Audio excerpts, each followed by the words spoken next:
Hi guys and girls, I'm Obsidian Ant and welcome to 3306. This is where I'll take a look at the news and happenings in and around Elite Dangerous. This week, Frontier are giving away a free paint job. They establish a brand new label, Frontier Foundry, and the company also issues a trading update.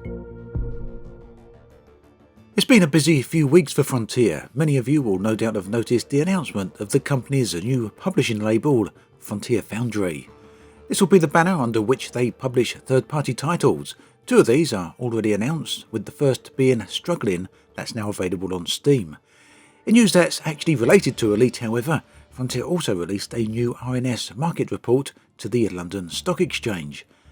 There was nothing terribly new to be found in the report, unfortunately. However, it did reiterate and yet again confirm that Odyssey is still on track for a first quarter 2021 release. Here's the relevant paragraph. A major new error will be coming to Elite Dangerous in calendar Q1 2021 through Elite Dangerous Odyssey, a highly anticipated paid update which will add a completely new dimension to Elite Dangerous experience. Elite Dangerous Odyssey will introduce on-foot gameplay across many aspects of the game, including exploration, combat and missions. This new era includes the addition of planets with light atmospheres and will bring a familiar face-to-face personal scale to players and increase the cooperative opportunities within the game. So, whilst that is quite light on gameplay details or new gameplay details, that isn't really the point. The information here is required legally for the London Stock Exchange and to disclose obligations to the market. So, there we have it. Moving on, if you are on the lookout for a new paint job for your Asp Explorer, you might just be in luck. To celebrate newsletter number 300, Frontier are giving away an Asp Paintjob. If you're signed up to the newsletter, then do check your inbox. The newsletter contains a unique code for you to redeem for the paint job. Frontier are also giving away 5,000 arcs in a competition, in addition to an Elite Dangerous branded Elgato Stream Deck. For more details, do check out the link in the video description. Much of the information for Elite Dangerous Odyssey, for the moment at least, continues to remain fairly vague. However, whilst we await new information, website WCCFTech got the opportunity to interview Frontier developers.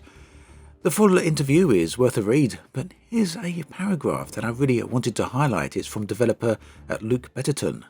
And he says, one of the core principles of Elite Dangerous is based upon the freedom to choose your own path and experience our galaxy with as few restrictions as possible.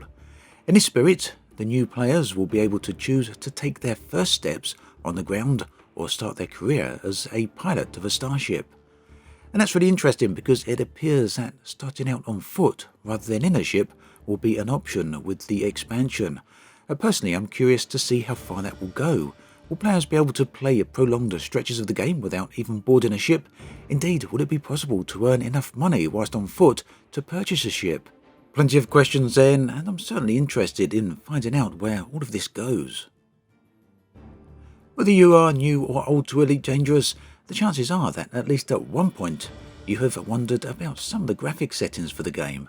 Recently, YouTuber Commander Exigeous took a massively deep dive into basically every single graphic setting, and not only that, he also calculated the performance hit for each setting. Additionally, his video focuses on what each graphic setting actually does. In short, it's a one-stop video to learn about everything related to the graphics options in Elite Dangerous. It's well worth a watch, especially if you want to learn a little bit more about Elite Dangerous or something that you may not have known before, so you can find a link to the video in the description below. Dark Nebula has a new music pack out, titled Triangulum and dedicated to all things synthwave and 80s retro. There are also some very nice recreations and remakes of Star Trek music for fans of the shows, such as The Next Generation. The pack is a variant-enabled one, which allows you, as with other packs, to add or remove or replace instruments within the mix, and as always, the pack is context-sensitive with Elite Dangerous in-game events. It's taken many months of development and collaborations with vocalists to get this pack out there, so if you're into synthwave, do check this one out. Dark Nebula also has a royalty-free digital download album version of the pack for those who are not using Voice Attack.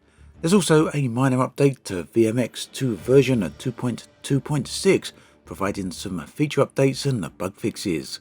All the details you need, including a link to the music pack itself, can be found in the video description. That then brings us to an end of this episode of 3306. As always, thanks for watching, and I'll catch you guys and girls next time.